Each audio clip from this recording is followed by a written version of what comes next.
Join your hands. Good morning, everyone. Sit straight. Take a deep breath. खोल श्वास घ्यायचा आहे. सरळ बसायचं आहे. पाठीचा कणा ताठ. श्वास घ्यायचा आहे दीर्घ. Hold. Release.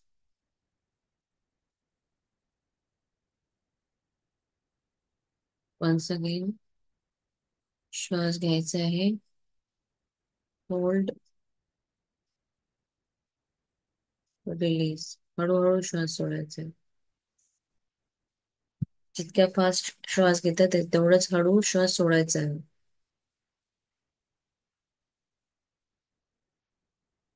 Take a deep breath. Hold. Release. धन्यवाद, धन्यवाद, धन्यवाद परमेश्वरा. या सुंदर दिवसासाठी तुझे खूप खूप आभार. आजचा दिवस अतिशय सुंदर आहे. मी जिवंत आहे. माझे प्राण, माझे सगळं अवयव छान काम करत आहे. प्राणवायू चालत आहे. मी सगळ्या गोष्टी अनुभव करत आहे. माझे आप्त इष्ट सगळे नातेवाईक माझ्या सभोवताली सगळे छान आहेत. आजचा मला हा दिवस तू दिलास. या दिवसासाठी खूप खूप धन्यवाद. एक नवीन दिवस, नवीन चैतन्य. या दिवसासाठी खूप खूप आभार. आभार माझ्या आई वडिलांसाठी, ज्यांनी मला जन्म दिला, माझ्यावर प्रेम केलं. मला जे हवं नको ते बघितलं, त्यांनी सगळं मला दिलं. माझ्या आईसाठी धन्यवाद, तिने मला हे विश्व दाखवलं. माझ्या वडिलांसाठी धन्यवाद, ज्यांच्यामुळे मी शिक्षण शिकू शकले, त्यांनी मला शिक्षण शिकवलं. धन्यवाद, धन्यवाद, धन्यवाद. धन्यवाद माझ्या पूर्वजांना, ज्यामुळे माझं जीवन अतिशय छान, सुरळीत आणि छान चालू आहे. त्या सगळ्या पूर्वजांना नमन करून आशीर्वाद घ्यायचा आहे.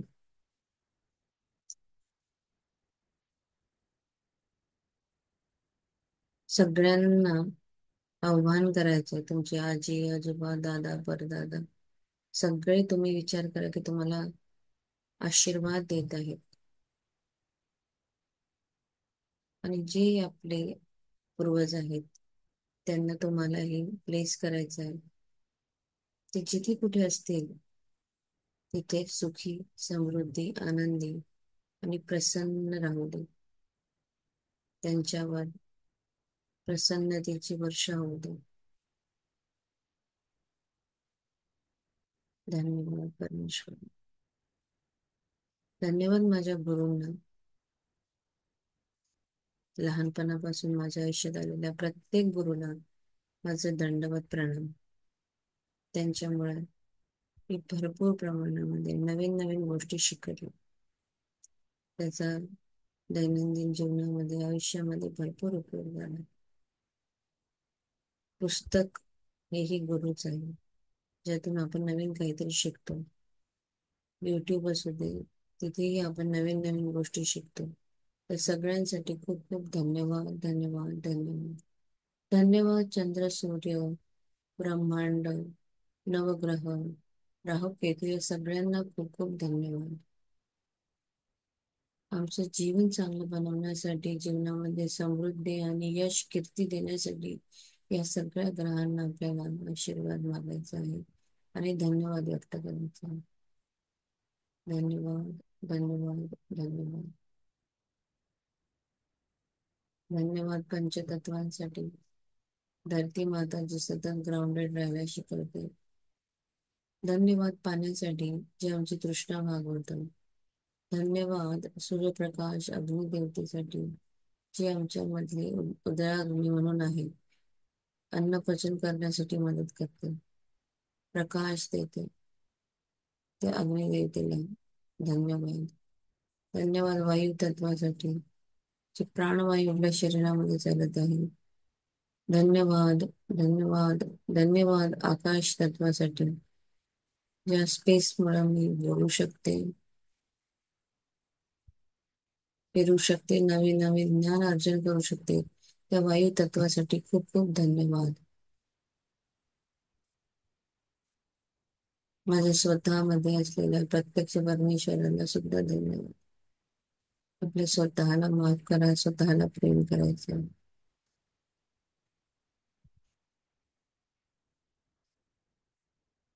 धन्यवाद परमेश्वर.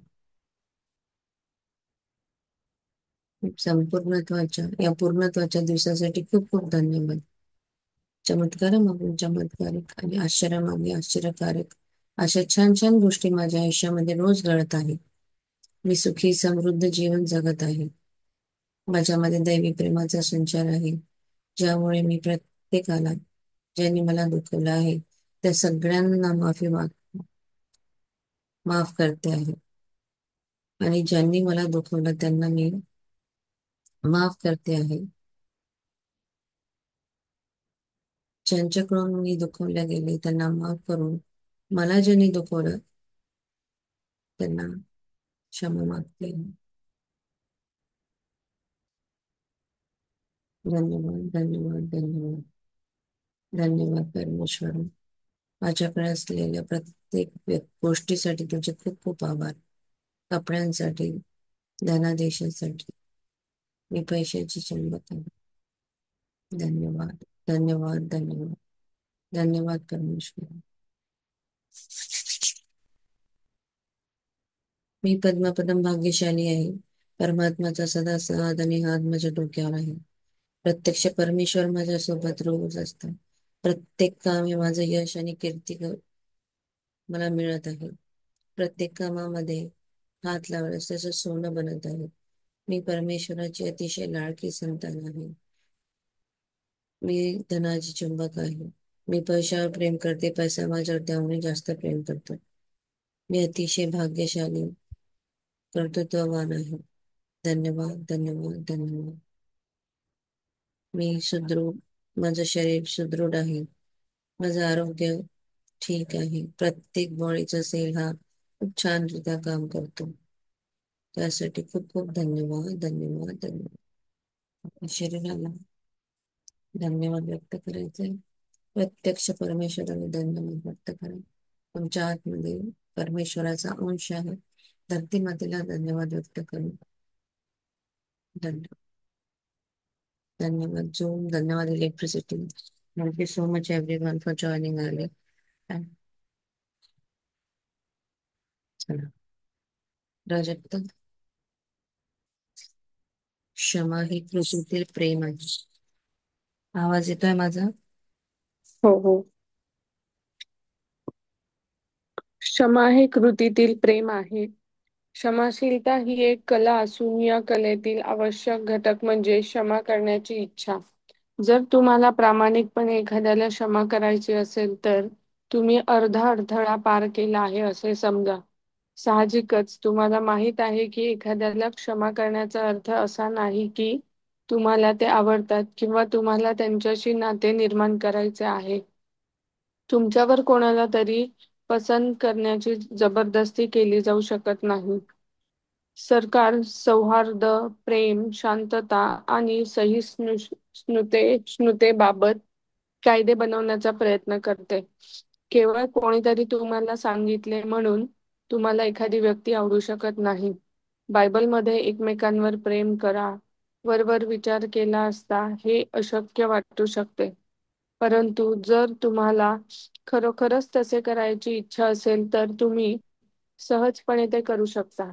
आपल्या समोरच्या व्यक्तीला आरोग्य, आनंद, शांती, सुख आणि जीवनातील सर्व कृपा आशीर्वाद मिळावे असे चिंतणे म्हणजे प्रेम होय.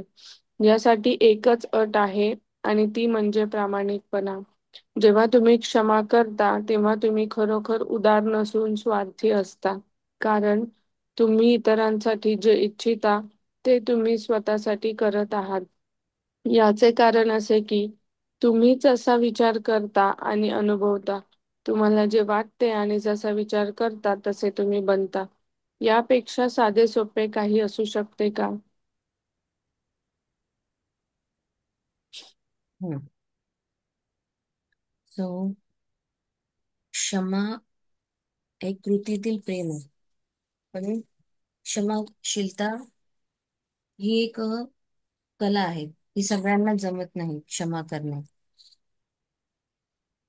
जर तुम्हाला प्रामाणिकपणे जर एखाद्याला क्षमा करायची असेलच, याचा अर्थ असा आहे की तुम्ही तुमचा आयुष्यामध्ये येणारा प्रत्येक अडथळा हा म्हणजे जर तुमचे संबंध चांगले असेल तर तुमच्या सगळ्या गोष्टी छान चालतात. तुमचा पैशाचा एरिया छान, तुमचा व्यवसाय, सगळीकडे याचा परिणाम होत असतो. याचा अर्थ तुमच्या मनात तुम्ही ठरवलं आहे.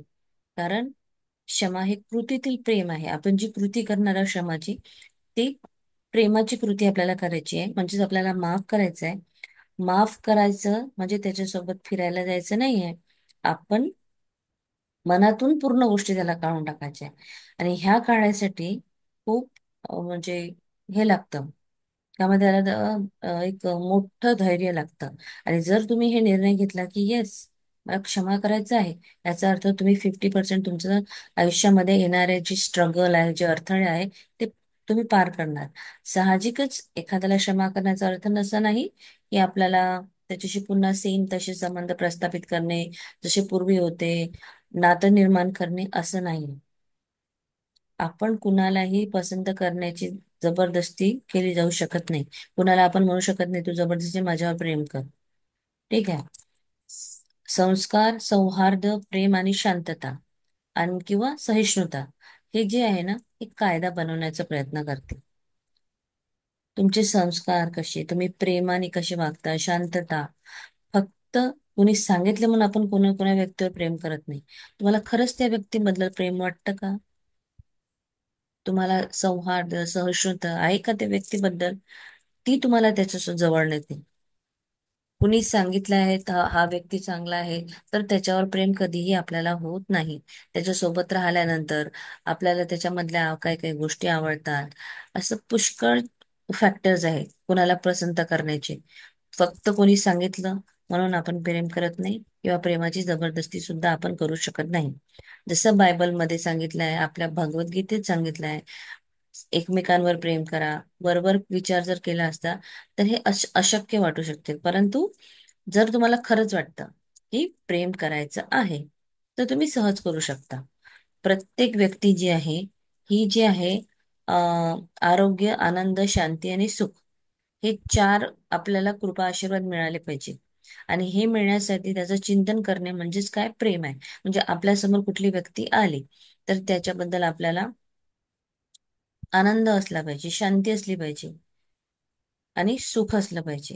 हे सगळ्या गोष्टी आणि प्रामाणिकपणा जर तुम्ही आहे तुमच्यामध्ये, तुम्ही जसं एखाद्या व्यक्ती तुमच्यामध्ये समोर ज्याच्यासोबत तुमचं पटत नाही आणि तो आला तर किंवा त्याची आठवण एखाद्या प्रसंगाची जर तुम्हाला आली आणि तुमच्या मनामध्ये तोच फिलिंग, तेच सगळं असेल भावना, याचा अर्थ तुम्ही माफ केलेलं नाही आहे. ठीक आहे. आणि इथे जे आपण माफ करण्याची जी प्रक्रिया करणार आहोत, ती दुसऱ्यासाठी करणार नाहीये, ती माझ्या स्वतःसाठी करणार आहे. कारण मी स्वार्थी आहे. इथे स्वार्थ कशाचा आहे? मला स्वतःला माझ्या प्रत्येक एरियामध्ये अबंडन्स पाहिजे. आणि जिथे आपल्या मनामध्ये कुठेतरी एखाद्या व्यक्तीबद्दल काही ब्लॉकेज असेल आणि मला तेच ब्लॉकेज सगळीकडे दिसतील, कुठे ना कुठेतरी सगळीकडे त्या गोष्टीचा प्रभाव दिसेल, मला आनंद, शांती, सुख आणि जीवनातले सगळे जे कृपा आशीर्वाद आहे, ते त्याचं चिंतन म्हणजे प्रेम आहे. आणि यासाठी एक अट आहे की ती प्रामाणिक असायला पाहिजे. तुम्हाला क्षमा करता खरोखर तुम्ही स्वार्थी आहात. कारण जे तुम्ही कराल तेच तुमच्या आयुष्यामध्ये परत मिळणार आहे. तेच 100 पटीनं तुम्ही दुसऱ्यांना प्रेम द्याल, प्रेम मिळेल. आनंद द्याल, आनंद येईल. आरोग्य, सुख, इतरांसाठी जे तुम्ही इच्छिता ते तुम्ही स्वतःसाठी करतात. म्हणजेच तुम्ही स्वतःचा इथे विचार करून राहिले. तुम्ही अनुभव करा. जसा विचार करता तसं तुमचं आयुष्य बनतं. म्हणजे मी जर प्रेमाचे विचार केले, मी जर चांगले विचार केले, मी माझ्या आयुष्यामध्ये सगळ्यांना प्रेम दिलं, कधीही कुठली गोष्ट, म्हणजे मला जर एखादी गाडी आवडत आहे तर मी त्याला प्रेम देईल. मी त्याचा तिरस्कार करणार नाही किंवा मी त्याला असंच आहे तशीच आहे, नाही. मला आवडतं, मला ही गाडी आवडते, याच्यात बसायला आवडतं, याची राईड आवडते, मला हे असं घर आवडतं, मला असं घर असलं की छान वाटतं, असं मोठं मोठं घर मला आवडतं जिथे गार्डन आहे. त्याला प्रेम दिलं तर ती गोष्ट तशी आपल्याकडे अट्रॅक्ट होत असते, बरोबर आहे. तशाच प्रमाणे जसं तुमचे विचार तसं तुमचं आयुष्य बनेल. हे सिंपल साधं उदाहरण आहे किंवा साधं सोपं लॉजिक आहे. एक सूत्र आहे की मला स्वतःसाठी माफ करायचंय जेणेकरून मी चांगली राहील म्हणजेच माझ्या शरीरातल्या ज्या पेशी आहेत त्या चांगल्या काम करतील. मला आरोग्य मिळेल. मी सुदृढ राहील. जर मी माफ करणार नाही तर माझं आरोग्य ठीक राहणार नाही. म्हणून आरोग्य, आनंद, शांती आणि सुख हे सगळे आशीर्वाद मिळणं, याचं चिंतन करणं म्हणजेच प्रेम आहे. क्षमा करण्याचे तंत्र. ही क्षमा करण्याची एक सोपी परंतु प्रभावी पद्धत आहे. तिचा अवलंब केल्याने तुमच्या जीवनात चमत्कार घडतील. आधी आपले मन शांत करा, आराम करा आणि मोकळे व्हा. ईश्वर व त्याचे तुमच्यावरील प्रेम यांचा विचार करा आणि नंतर पुढील सकारात्मक विधान करा. मी डॅश डॅशला पूर्णपणे क्षमा करतो. मी त्याचा मी त्याला मानसिक आणि आध्यात्मिकरित्या मुक्त करतो. या समस्येशी संबंधित सर्व गोष्टींसाठी मी त्याला पूर्णपणे क्षमा करतो. मी मुक्त आहे आणि तोही मुक्त आहे. ही एक अद्भुत अनुभूती आहे. माझ्यासाठी हा सर्वसाधारण माफीचा दिवस आहे. ज्यांनी मला कधीतरी दुखावले आहे त्या प्रत्येकाला मी मुक्त करतो आणि मी सर्वांना आरोग्य, आनंद आणि शांती आणि जीवनातील सर्व आशीर्वाद मिळावेत अशी प्रार्थना करतो. मी हे काम मोकळेपणाने, आनंदाने आणि प्रेमाने करत आहे. जेव्हा जेव्हा मी स्वतःला दुखावणाऱ्यांचा विचार करतो, तेव्हा मी म्हणतो, मी तुला मुक्त केले आहे आणि जीवनातील सर्व आशीर्वाद तुझ्या पाठीशी असू दे. मी मुक्त आहे आणि तू देखील मुक्त आहेस. हे अद्भुत आहे. खऱ्या क्ष- खऱ्या क्षमेचे मोठे रहस्य हे आहे की एकदा तुम्ही त्या व्यक्तीला क्षमा केली की पुन्हा करण्याची आवश्यकता नसते. जेव्हा कधी त्या व्यक्तीबद्दल किंवा किंवा त्या विशिष्ट त्रासदायक अनुभवाबद्दल विचार तुमच्या मनात येईल, तेव्हा त्यांच्याबद्दल चांगले विचार व्यक्त करा आणि म्हणा, तुला शांती लाभो. हा विचार जितक्या वेळा मनात येईल, तितक्या वेळा हे करा. काही दिवसांनंतर त्या व्यक्तीबद्दलचे किंवा अनुभवाबद्दलचे विचार कमी कमी होत जातील आणि नंतर पूर्णपणे विस्मृतीत जातील. येस. या क्षमा करण्यासाठी एक तंत्र दिलेलं आहे. अतिशय उपयुक्त आणि प्रभावी यंत्र आहे हे. तुमच्या आयुष्यामध्ये जर तुम्हाला आज कुणासोबत जर तुमचे कॉन्फ्लिक्ट असतील किंवा कुठेतरी जुनं एखादं असं नातं जे आहे, जे विचार करते की ते मी विसरले किंवा मला त्याच्याबद्दल काही फरक पडत नाही, पण त्या व्यक्तीचा अनुभव किंवा काही एखादा प्रसंग आठवल्यावर आजही तुमच्या मनामध्ये कुठेतरी घालमेल होती आहे किंवा तुमचे व्हायब्रेशन चेंज होत असेल, तर आजच एका ठिकाणी शांत बसा आणि ही प्रार्थना करा. कारण आपल्या आयुष्यामध्ये असे छोटे छोटे जे असलेले ब्लॉकेज आहेत ते काढायचे आहे, आपल्याला हलकं व्हायचंय, मन साफ करायचं आहे, तरच आपल्या स्वप्नांना रॉकेट लागेल. क्षमा करणे सोपी, अतिशय प्रभावी पद्धत दिलेली आहे. त्याचा आपल्या जीवनामध्ये आयुष्य जर केलं तर आपल्या जीवनामध्ये भरपूर चमत्कार घडेल. त्यासाठी सुद्धा सुरुवातीला आपला स्वतःला शांत करायचं आहे, आपलं मन शांत करायचं आहे, डीप ब्रिदिंग करायचं, आराम करा, मोकळे व्हा. ईश्वर आणि त्याची तुमच्यावरील प्रेम याचा विचार करा की माझं परमेश्वर माझ्यावर प्रेम करत आहे. विचार करायचं, शांत राहायचं आणि शांत दीर्घ श्वास घेतला, 3दा 4दा 5दा. त्यानंतर ज्या व्यक्तीबद्दल तुम्हाला ग्रजेस आहे तुमच्या आतमध्ये, कोणी असू दे, तुमचा नवरा असू दे, तुमची बहिणी असू दे, तुमचा भाऊ, मित्र, बॉस, कोणीही, त्या व्यक्तीचं इथे नाव घ्यायचं. मी डॅशला पूर्णपणे क्षमा करते. मी त्याला मानसिक आणि आध्यात्मिकरित्या मुक्त करते. या समस्येशी संबंधित या सर्व गोष्टींसाठी मी त्याला पूर्णपणे क्षमा करते. मीही मुक्त आहे, तोही मुक्त आहे. ही एक अद्भुत अनुभूती आहे. ही जेव्हा तुम्ही म्हणाल, तुम्ही कराल, म्हणजे मी स्वतःवर प्रेम करते, मी स्वतःला मुक्त करते, तुलाही मुक्त करते सगळ्या गोष्टीतून. म्हणजे इथे आपण सगळे, इथे नातेसंबंध सगळं म्हणजे आपण तोडून टाकतोय ते. यासाठी सर्वसाधारण माफीचा दिवस आहे. ज्याने कधीतरी तुम्हाला दुखवलं असेल त्या प्रत्येकाला आज एक घ्या, उद्या दुसरं घ्या. असे दोन तीन जरी तुमचे असतील नाती, त्याचा तुम्ही करा. एकाच दिवशी तीन चार घेऊ नका. आणि मी सर्वांना आरोग्य, आनंद आणि शांती आणि जीवनातील सर्व आशीर्वाद मिळावे अशी पण प्रार्थना करते. म्हणजे प्रार्थनेमध्ये त्या व्यक्तीला आपल्याला आशीर्वाद द्यायचा आहे. तो सुखी राहू दे, त्याला आनंद मिळू दे, त्याच्या जीवनामध्ये शांती असू दे. ह्याच गोष्टी जेव्हा मी दुसऱ्यांना आशीर्वाद रूपी देणार, तर त्याच माझ्याकडे परत 100% माझ्याकडे परत येणार. जे आशीर्वाद आपण देतो तेच आपल्याला परत मिळतात. हे काम तुम्हाला मोकळेपणाने, आनंदाने आणि प्रेमाने करत आहे. जेव्हा जेव्हा मी स्वतःला दुखवण्याचा विचार करते, तेव्हा तेव्हा मी त्याला काय म्हणायचंय? तूही मुक्त आहे, मीही मुक्त आहे. जीवनातले सर्व आशीर्वाद तुला मिळू दे. मी मुक्त आहे, तू देखील मुक्त आहेस. बस आपल्याला हीच एक प्रार्थना त्याच्यासाठी करायची आहे आणि मुक्त करायचं, कारण हे रिअली अमेझिंग आहे. करून बघा. खऱ्या क्षमेचे मोठे रहस्य हे आहे की तुम्ही जेव्हा एखाद्या व्यक्तीला क्षमा करता, तुम्हाला त्याच्यासाठी पुन्हा प्रार्थना करायची गरज पडत नाही. कारण त्या व्यक्तीबद्दल जेव्हा तुमच्या मनात एखादा विचार येईल, त्याने दिलेल्या तुमच्या अनुभवाचा विचार येईल, किंवा त्या व्यक्तीचं नाव जेव्हा तुम्ही घेतलं, त्याबद्दल तुम्हाला चांगले विचार व्यक्त करायचे आणि म्हणायचं काय आहे? तुला शांती लाभो. जितक्या वेळी त्या व्यक्तीचा तुमच्या मनामध्ये विचार येईल, तेवढ्या वेळेस तेच म्हणायचं आहे.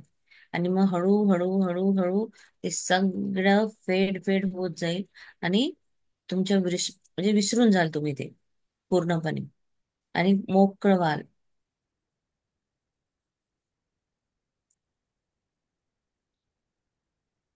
क्षमाशीलतेची परीक्षा.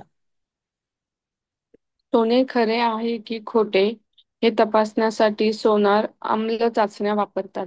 क्षमाशीलते देखील साठी देखील अशीच चाचणी आहे. समजा तुम्ही एखाद्या व्यक्तीबद्दल काही चांगली बातमी सांगणार आहे, ज्याने तुम्हाला फसवले आहे किंवा लुबाडले आहे. जर तुम्हाला त्या व्यक्तीबद्दल चांगली बातमी ऐकून राग आला, तर जाणून घ्या की द्वेषाची पाळेमुळे अजूनही तुमच्या अंतर्मनात शिल्लक आहेत आणि त्यामुळे तुमचे नुकसान होत आहे. समजा तुम्ही गेल्या वर्षी दातदुखीने खूप त्रस्त झाला होता आणि त्यामुळे तुमचा तो खराब दात काढण्यात आला होता आणि तुम्ही मला त्याबद्दल आज सांगत आहात.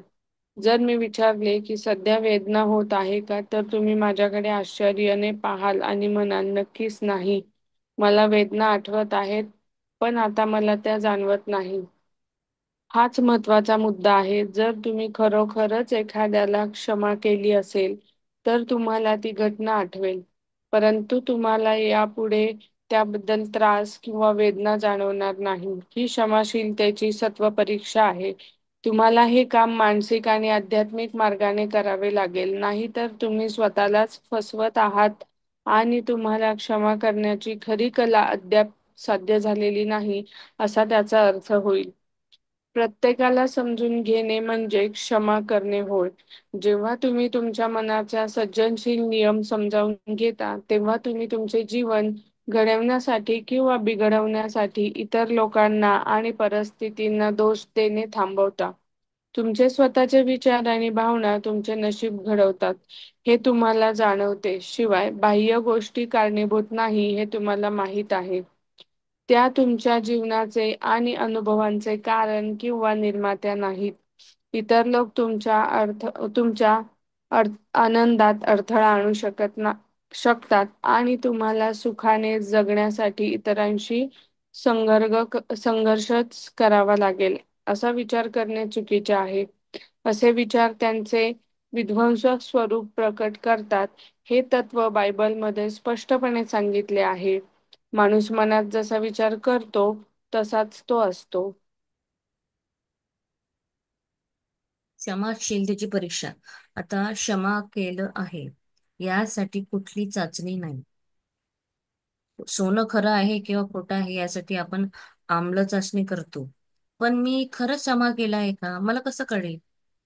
मी काय म्हणजे कसं मी एक्झामिन करू स्वतःला की हो मी त्या व्यक्तीला खरं माफ केलेलं आहे. आता सपोज तुमचं एखादं जुनं कुठले तरी शत्रू आहे, ज्याच्याबद्दल तुम्हाला काही चांगलं आहे नाही तुमच्या मनामध्ये, तुम्ही माफ वगैरे सगळं केलेलं आहे. पण कदाचित समजा एखाद्या वेळेस त्या व्यक्तीबद्दल तुम्हाला समजलं की त्याला काहीतरी अवॉर्ड मिळाला आहे किंवा त्याला त्याला लॉटरी लागली आहे. तुम्हाला काय फिलिंग्स येणार चांगली बातमी ऐकल्यावर? तुम्हाला त्याने फसवले लुबाडले आहे. मग त्याच व्यक्तीबद्दल जर एखादी चांगली बातमी जर तुम्हाला ऐकू आली, तर तुम्ही तुमचे काय व्हायब्रेशन्स आहेत हे तुम्ही एक्झामिन करायचं आहे. जर तुम्हाला काहीच फील होत नाहीये, तुम्ही त्याला आनंद आशीर्वाद देत आहात आणि तुमच्या मनात जर त्या व्यक्तीबद्दल अजूनही कटुता असेल, तर जेव्हा त्याला ते काहीतरी मिळालं किंवा त्याचं कुठेतरी प्रोग्रेस झाला आणि तुम्हाला तुमच्या मनामध्ये काहीतरी वेगळ्या भावना निर्माण होत असेल, म्हणजेच तुम्ही अजूनही त्याला माफ केलेलं नाही आहे.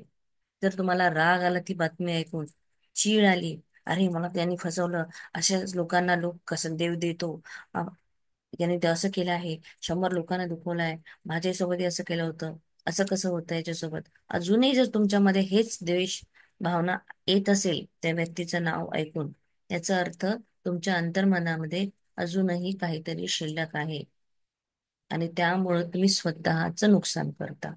इथे प्रत्येक वेळी तुम्हाला स्वतःचं नुकसान याच्यासाठी म्हणत आहे, कारण रागाची जी व्हायब्रेशन्स आहेत, जी ते फिलिंग्स आहेत, ते थॉट्स आहेत, ते खूप चांगले नसतात. जसे विचार आल्यानंतर आपल्या शरीरामधल्या पेशी ते बदलतात, सगळ्या पेशी चेंज होतात आणि त्याप्रमाणे मग जी ग्रजेस आहे, जे राग आहे, ते एका रोगामध्ये कन्वर्ट होतं. म्हणजेच मी माझ्या शरीराचं नुकसान करतेय, मी स्वतःचं नुकसान करतेय. हे जे ग्रज आहे, हाच जो राग आहे, हा माझा जर माझ्या संबंधामध्ये असेल, तर तोच माझ्या ऑफिसमध्ये निघेल, तोच राग मला माझ्या पैशावर निघेल, तोच राग माझ्या व्यवसायात निघेल, तोच राग माझ्या सगळ्या एरियामध्ये निघेल.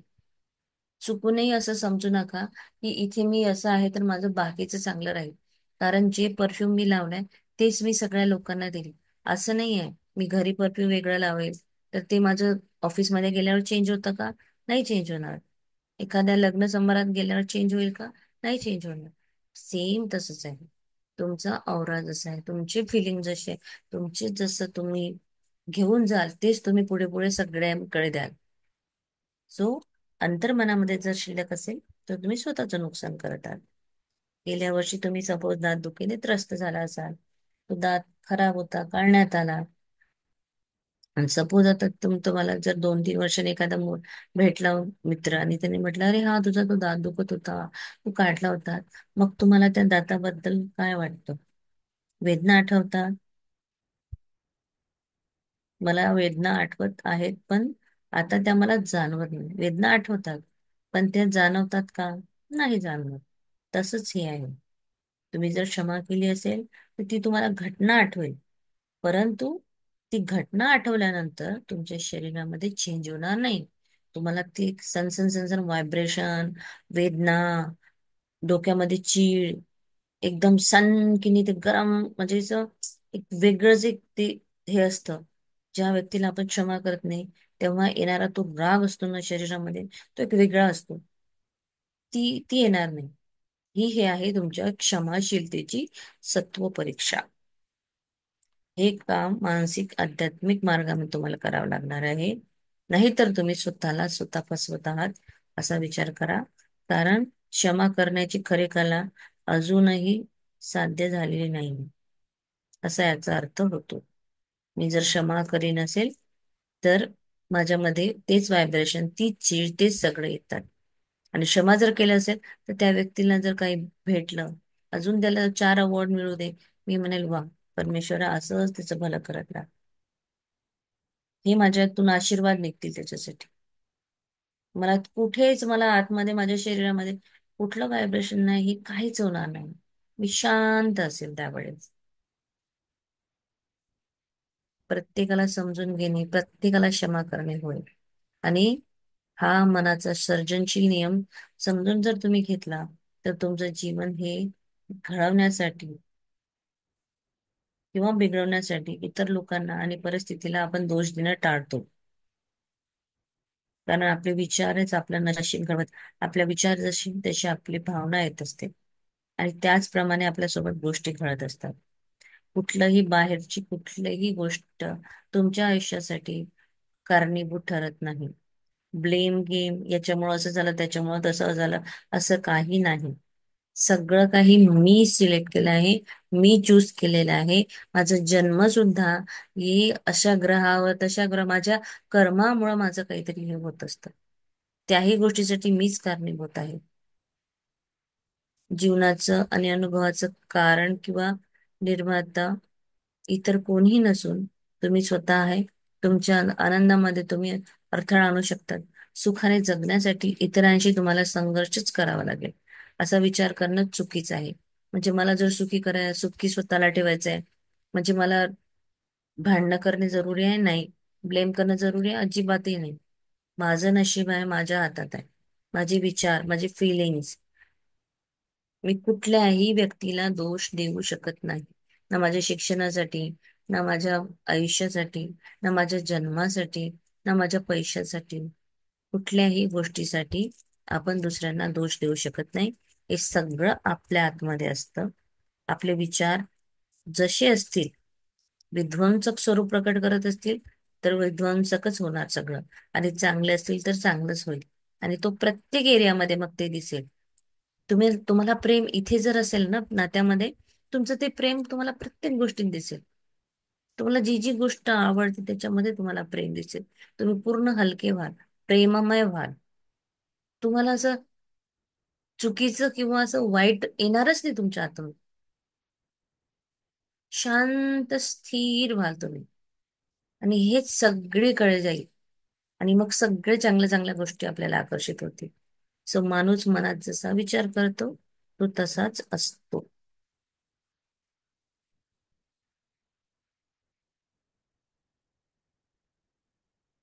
क्षमाशीलतेतील उपयुक्त गुणांना. गुणांचा सारांश. देव किंवा जीवन हे व्यक्तींमध्ये भेदभाव करत नाही. जेव्हा तुम्ही सुसंवाद, आरोग्य, आनंद आणि शांती या तत्वांचे पालन करण्यास सुरुवात करता, तेव्हा जीवन किंवा देव तुमच्या बाजूने आणि तुमच्यासाठी काम करण्यास सुरुवात करतो. देव किंवा जीवन आजार, रोग, अपघात किंवा दुःख पाठवत नाही.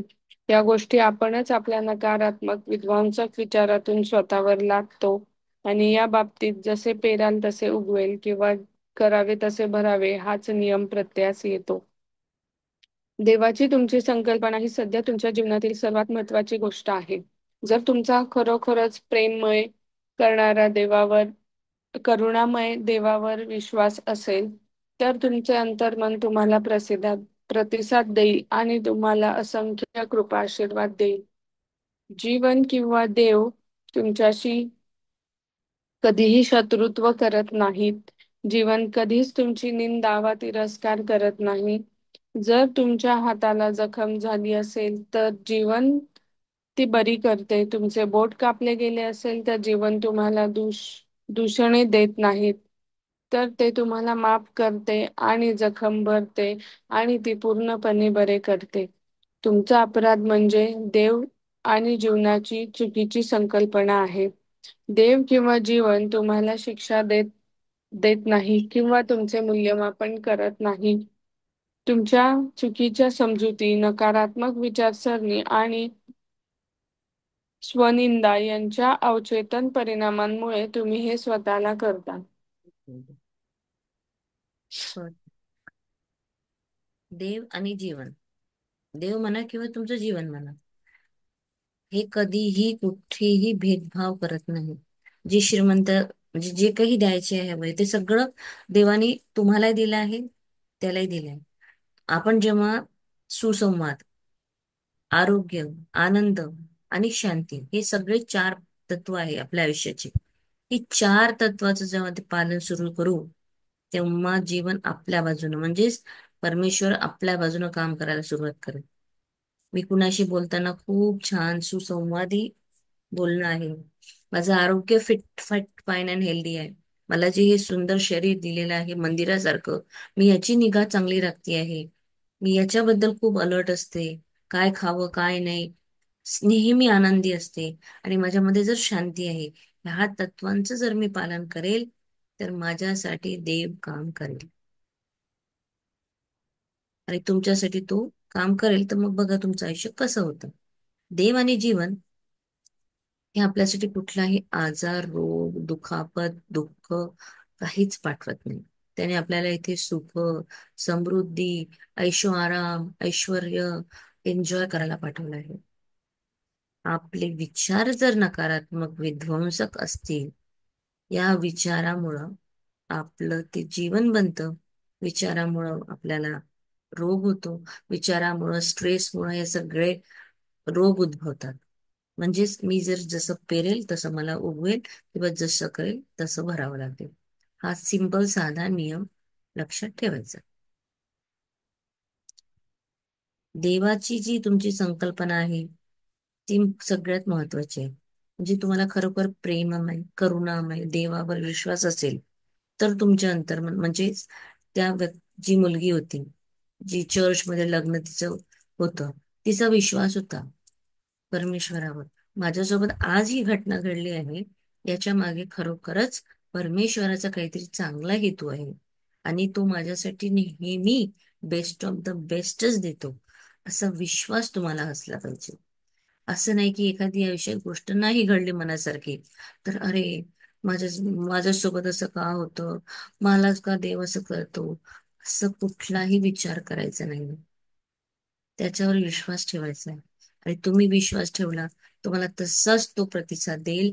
आणि तेवढाच तुम्हाला कृपा आशीर्वाद मिळतील. देव तुमच्यासोबत कधी शत्रुत्व करत नाही. तो तुमची निंदाही करत नाही, तुमचा तिरस्कारही करत नाही. तुम्हाला जखम झाली असेल, तर उलट तो बरी करतो.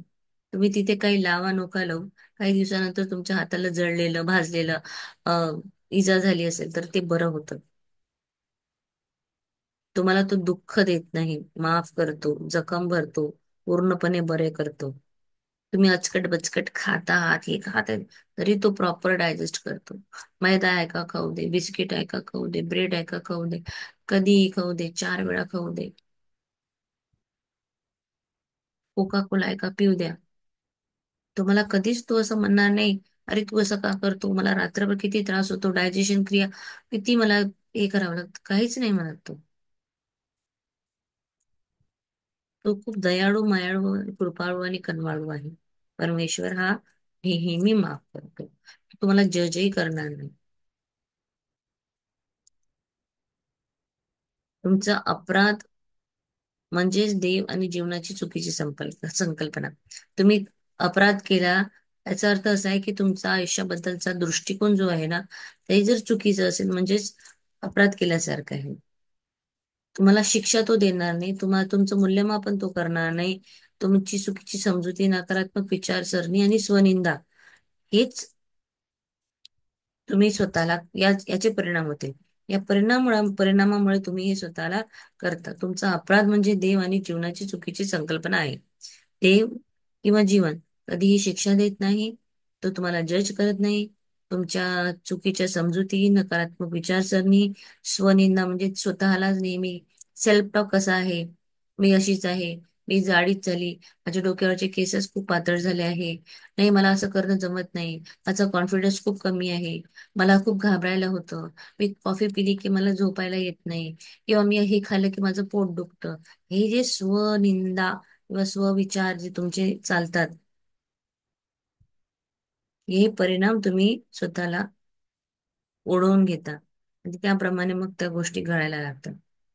ही झाली देवाबद्दलची चुकीची संकल्पना. ही तुम्हाला तुमची चुकी आहे.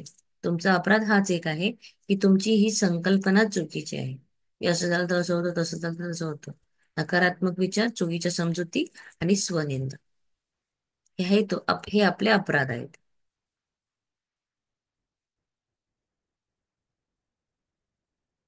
पुढे.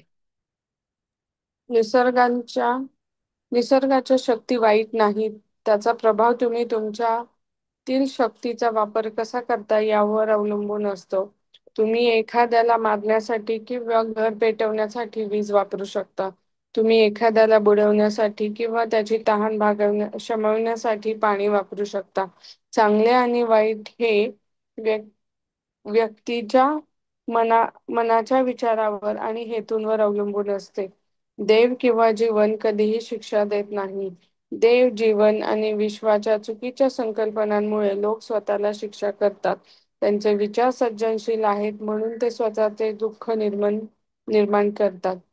जर कोणी तुमच्यावर टीका करत असेल आणि तुमच्यात त्या कमतरता असतील तर त्यांचे आभार मानण्यात आणि त्यांच्या सूचनांचे स्वागत करण्यात कमीपणा मानू नका, कारण त्यातून तुम्हाला तुमच्यातील दोष सुधारण्याची संधी मिळेल. तुम्ही कोणाच्याही टीकेने दुखावले जाऊ शकत नाही, कारण तुम्हाला माहीत आहे की तुम्हीच तुमचे विचार, प्रतिक्रिया आणि भावनांचे मालक आहात. अशा वेळी तुम्ही इतरांसाठी सद्भावनेने प्रार्थना करू शकता. जेव्हा तुम्ही मार्गदर्शन आणि योग्य कृतीसाठी प्रार्थना करता, तेव्हा तुम्हाला मिळालेल्या उत्तराचा स्वीकार करा. लक्षात घ्या की जे घडते ते चांगल्यासाठीच घडले आहे.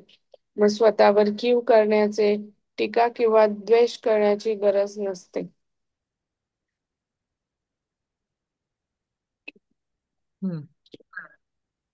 निसर्गामध्ये शक्ती ज्या आहेत त्या वाईट नाही आहे. त्या शक्तीचा वापर करा.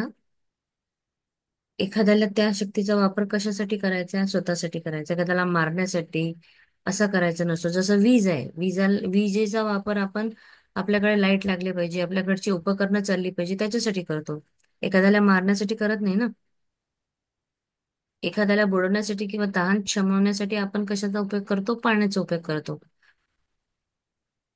बुडवण्यासाठी करत नाही, त्याचा तहान भागवण्यासाठी उपयोग करतो. आपल्या घरामध्ये आपल्याला प्रत्येक कामामध्ये त्या पाण्याचा उपयोग होतो. स्वयंपाक करणे, कपडे धुणे, तहान भागवणे. तर पाण्याचा उपयोग झाला हा. कोणी बुडालं पाहिजे यासाठी पाण्याचा उपयोग होत नाही. जसं विजेचा उपयोग हा घरातली उपकरणं चालवण्यासाठी होतो, कुणाला मारण्यासाठी होत नाही. मग चांगलं आणि वाईट हे व्यक्तीच्या मनाच्या विचारांवर आहे. तर त्याचा हेतू कसा आहे? त्याला याच्यातून चांगलं करायचंय की वाईट करायचंय? सो निसर्गामध्ये ज्या काही शक्ती आहेत त्या सगळ्या शक्ती चांगल्या आहेत. तुम्हाला वापर कसा जी वापर करायचाय तोच करायचा. देव आणि जीवन आपल्याला शिक्षा कधीच करत नाही.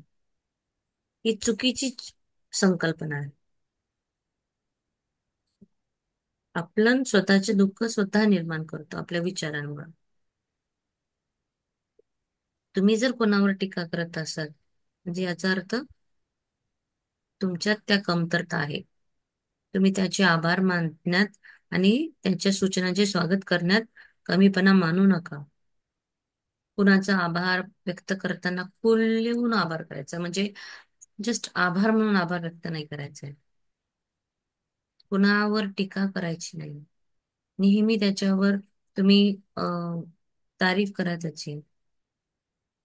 आपण टीका तेव्हाच करतो की एखादी व्यक्ती खूप एक्सलंट आहे आणि मग आपलं नाही नाही हे असं नाही तसं, मग त्याच्यावर टीका करणं सुरू होतं. आणि जर कोणी टीका केली असेल तर तुम्ही त्याचा विचार करा की काय असं आहे, हे खरंच बरोबर आहे का? मग मला याच्यातून सुधार करायचा आहे स्वतःचा. जर मला कोणी काही सांगत आहे तर मला त्याच्यावर राग, द्वेष हे नाही करायचंय. मला समजून घ्यायचं आहे आणि त्याप्रमाणे मला स्वतःला सुधारणा करायची आहे. ना की माझ्यावर ज्याने टीका केली त्याच्यासोबत भांडत नाही बसायचं किंवा राग व्यक्त करायचा नाही, राग मनात आणायचं नाही. ज्याप्रमाणे एका मुलीच्या संभाषणावर त्याने एका व्यक्तीने टीका केली, तिला पत्र पाठवलं. तिने सुरुवातीची तिची प्रक्रिया जी होती ती खूप वेगळी होती, पण नंतर जेव्हा तिने विचार केला, तिने स्वतःची चूक सुधारली आणि मग नंतर ती एकदम एक्सिलंट प्रवक्ता बनली. आभार मानण्यात आणि सूचनांचं स्वागत करण्यात कमीपणा बाळगायचा नाही. जर तुम्हाला कोणी एखाद्याने सूचना दिलीही, टीका केलीही, तर त्याचं स्वागत करा, त्याच्यातून चांगलं काढून चांगलं शोधा आणि स्वतःला सुधारा. कुठल्याही टीका जर कोणी केली तर त्यांनी दुखावूनही जाऊ नये. तुम्हाला माहित आहे की तुमचे विचार, तुमची प्रतिक्रिया आणि भावना हे तुमचे मालक आहेत. मग अशा वेळी इतरांसाठी काय करायचं? तर सद्भावना व्यक्त करायची, प्रार्थना करू शकतो आपण की ज्या व्यक्तीने टीका केली आहे, ठीक आहे, परमेश्वर त्याचं भलं होऊ दे. त्याच्यावर प्रतिक्रिया एकदम सौम्य शांत अशी असावी. जेव्हा मार्गदर्शन आणि योग्य कृतीसाठी आपण प्रार्थना करतो, तेव्हा जे उत्तर तुम्हाला मिळेल त्याचा स्वीकार करा. कारण परमेश्वर हे आपल्यासाठी बेस्ट ऑफ द बेस्ट देत असतो. जे घडले आहे ते अतिशय चांगल्या गोष्टीसाठी घडले आहे. आपल्या स्वतःवर कीव करायची नाही, मी अबला नारी, माझ्यासोबत असं का होतं, टीका द्वेष काहीही करायची गरज नाही. स्वतःवरही करायची नाही टीका, की अरे मी दिसायला चांगली नव्हती म्हणूनच माझे ज्या मुलीचं लग्न झालं नाही, ती जेव्हा लग्नाच्या मंडपात गेली तिचं लग्न झालं नाही, तो नवरा मुलगा आला नाही, मग तिने स्वतःवर द्वेष करायला सुरुवात केली का? नाही, मी अशीच आहे म्हणूनच मला त्याने पसंत केलं नाही, किंवा मला हे असं करायचं नाही आहे.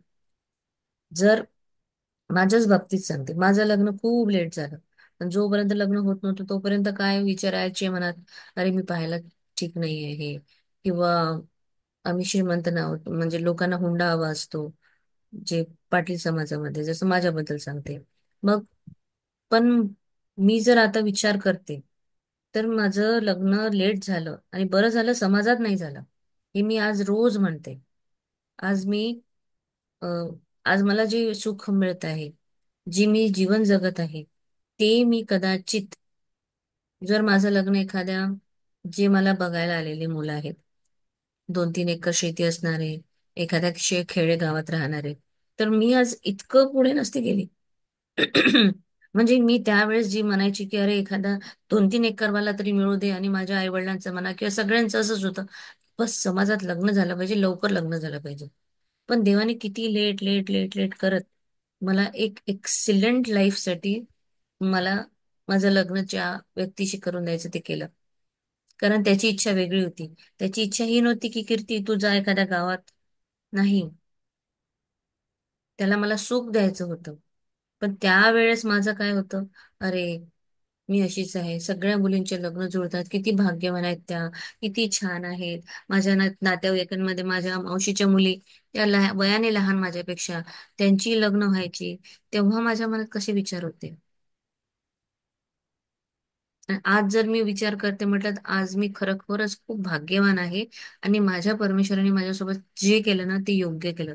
कारण त्याला मला द्यायचं जे होतं ते एक्सिलेंट गोष्ट द्यायची होती. आभार मानायचे, सूचनांचे स्वागत करायचे, कमीपणा बाळगायचा नाही.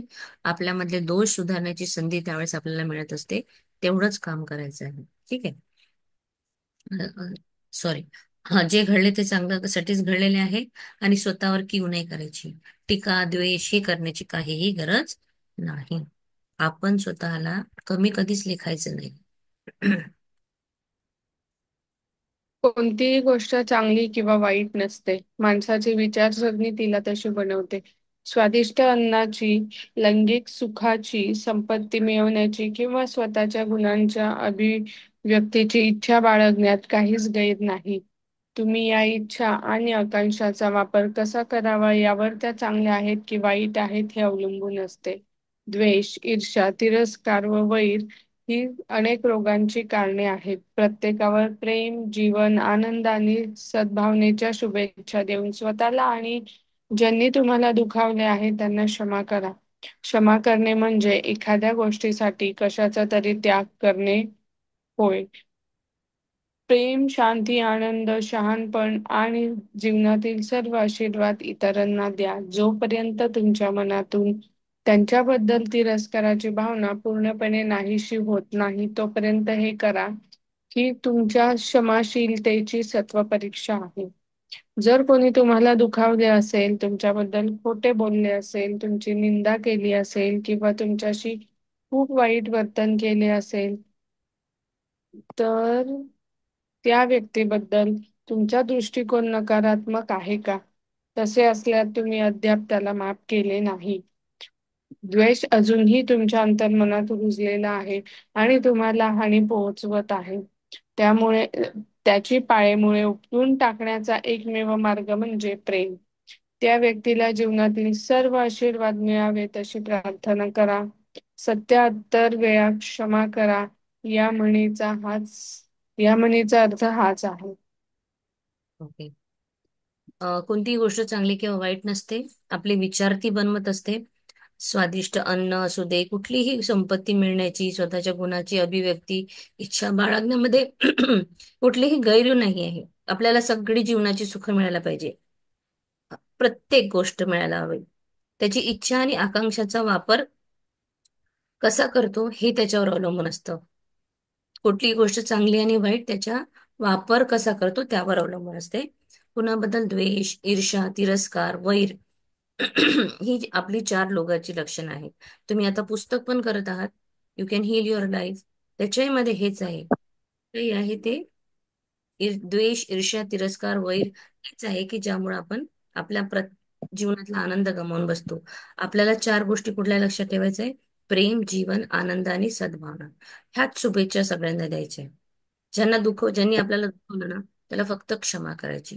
क्षमा करणे म्हणजेच एखाद्या गोष्टीचा त्याग करणे होय. प्रेम, शांती, आनंद, शहाणपणा आणि जीवनातील सर्व जे आशीर्वाद आहे ते लोकांना द्यायचं. त्यांच्यापर्यंत ते पोचवाय गेले पाहिजे. तुमच्या मनामध्ये त्या व्यक्तीबद्दल तिरस्काराची भावना अजिबात यायला नको. ती पूर्णपणे नाहीशी व्हायला हवी. त्यालाच क्षमाशीलतेची परीक्षा असं म्हणतात. आणि ही परीक्षा स्वतः तुम्ही स्वतःच घ्या, की मी त्या व्यक्तीबद्दल जेव्हा काही आठवलं, नाव आठवलं, काय आठवलं, मला कसं वाटतं. ज्याने कोणी तुम्हाला दुखवलं, खोटे बोलले, निंदा केली, खूप वाईट केलं आहे, त्याबद्दल तुमचा दृष्टिकोन कसा आहे? आजही तुम्हाला तुमच्या अंतर्मनामध्ये कसं वाटतं? तो रुजलेला आहे का? तुम्हाला हानी पोचवतो का? त्याला उकळून टाका. फक्त त्याला प्रेम द्या. प्रेम, प्रेम आणि प्रेम. त्याला जीवनातला सर्व आशीर्वाद मिळो हीच प्रार्थना त्याला करायची. 100 वेळा करा, 77 वेळा करा. फक्त माफ करा. सो लेसन संपला इथे. मी लास्ट एक पॉईंट थोडं फास्ट सांगितले. 53 झाले. So thank you so much everyone. Lesson number 17 over. याच्यातले काही असेल विचारायचं तर उद्या विचारा तुम्ही. Yes. Thank you so much. Yes. Thank you ma'am. Thank you everybody. Thank you so much everyone. Thank you. सगळ्यांना खूप खूप खूप आशीर्वाद परमेश्वरा सगळ्यांकडे भरपूर प्रमाणामध्ये सुख समृद्धी आणि शांती.